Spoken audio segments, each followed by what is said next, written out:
السلام عليكم.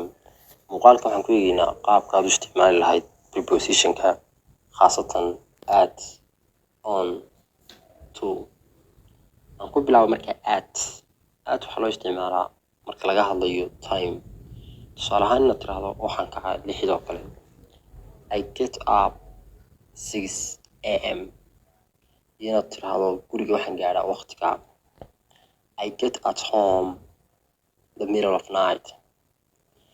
waayahay waxaad ogaatay in time loo isticmaalo at sidoo kale waxaa loo isticmaalaa position, place, meel baa loo isticmaalaa. tusaale ahaan waxaad tiri waxaan joogaa guriga. I am at home. gurigan joogaa. gurigu waa place, waa position, waa meel. Where are you at? xageed joogtaa? Where are you at? xageed joogtaa? I am at the stadium. garoonkan joogaa. position. waxaad ogaatay 2 qaab loo isticmaalo at. waan ka soconayaa. to waxaa loo isticmaalaa movement marka waxa uu sameynayo qofku. movementigaasu qofku wuxuu ka tegayaa a b buu gaarayaa. tusaale ahaan where are you heading to? xageed ku socotaa baan ku uli. to baan isticmaalay marka qofkan meel buu ka tegayaa, meel kaluu tegayaa. I am talking to you.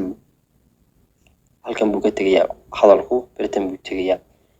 waxaad ogaatay to in loo isticmaalo maxay movement ama motion, socod, wax a ka tegaya oo b tegaya. waayahay on maxaa loo isticmaalaa? on waxaa loo isticmaalaa days oo kale. waa loo isticmaalaa I have a game on Saturday. ciyaar baan leeyahay sabtida.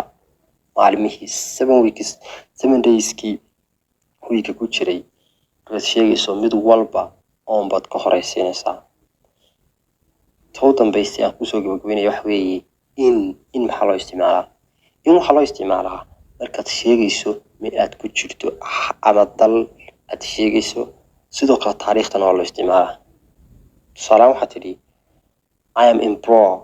waxaan joogaa Bro. I am in Canada ku dhex noolahay. laakiin ma odhanaysid I am at Bro. waayo Bro place maaha.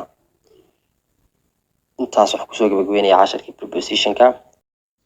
intaa waxaan sii raacinaya exercise arday kastaana kasoo shaqeeyay exerciseka. Assalaamu calaykum. nabaday.